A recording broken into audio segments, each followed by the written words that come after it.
તો વલસાડ જિલ્લાના પારડી તાલુકાના પલસાણા ગામમાં આદિવાસી પરિવારની દીકરીના થયેલા મોતને લઈને અનેક સવાલો ઊભા થયા છે। મૃતદેહને અગ્નિ સંસ્કાર માટે સ્મશાન લઈ જતા ગામ લોકોએ મૃતદેહ પર ગંભીર ઇજાના નિશાન જોયા હતા। આથી યુવતીના મોતને લઈને અનેક સવાલો ઊભા થઈ રહ્યા છે। મામલો પોલીસ સુધી પહોંચતા હવે પોલીસ પણ આ મામલે ઊંડાણપૂર્વક તપાસ હાથ ધરી રહી છે।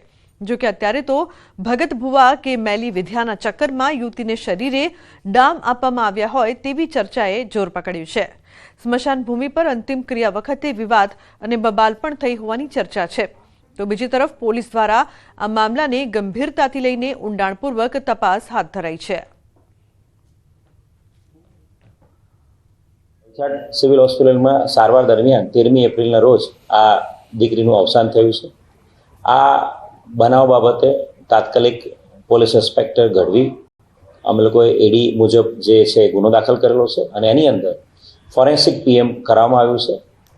એના મૃત્યુ બાબતે જે એફએસએલ રિપોર્ટ છે એ અને વિસરા રિપોર્ટ અને બ્લડ કલ્ચર રિપોર્ટ એના અનુસંધાને જે મોતનું ચોક્કસ કારણ હાલ પેન્ડિંગ રાખવામાં આવ્યું છે અને પરિવારના તમામ સભ્યોની હાલ પૂછપરછ પણ કરવામાં આવી રહી છે।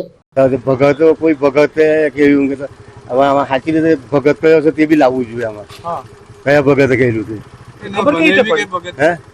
એ તો આ તો એક્સપાયર થઈ તૈયાર છે અમને ખબર પડી। એટલે કે અંતિમ ક્રિયા વખતે હા અંતિમ ક્રિયા વખતે ખબર પડી। કેવો માહોલ હતો? મતલબ લોકોનું શું કહેવું? ગામમાં કેવી વાત ચાલે? ગામમાં એવી વાત ચાલે કે આમને કઈ સજા થવું જોઈએ, ખોટી પૂરીને ન્યાય મળવું જોઈએ।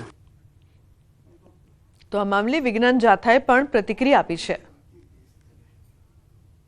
અમે ત્યાંના પોલીસ ઇન્સ્પેક્ટર ગઢવી છે એમનો પર સંપર્ક કરવાનો પ્રયાસ કર્યો છે અને ખાસ કરીને ગ્રામજનો પાસેથી માહિતી મળી છે કે આ બનાવ છે અંધશ્રદ્ધાયુક્ત છે, ડામ આપ્યા છે એવું 100% લોકો પોતાની પ્રતિક્રિયા આપે છે। આ પ્રકરણની અંદર અત્યારે એફએસએલના રિપોર્ટની રાહ જોઈ રહ્યા છીએ અને સમગ્ર અહેવાલ છે લોકો સમક્ષ અમે જાથા મૂકશું અને અત્યારે તો પ્રાથમિક લેવલે તો શરીર ઉપર એના દીવા મૂક્યા હતા એવી પણ વાત આવી છે, ડામ આપ્યા હતા અને અંધશ્રદ્ધામાં માનતા હતા તેવી હકીકત બહાર આવી છે।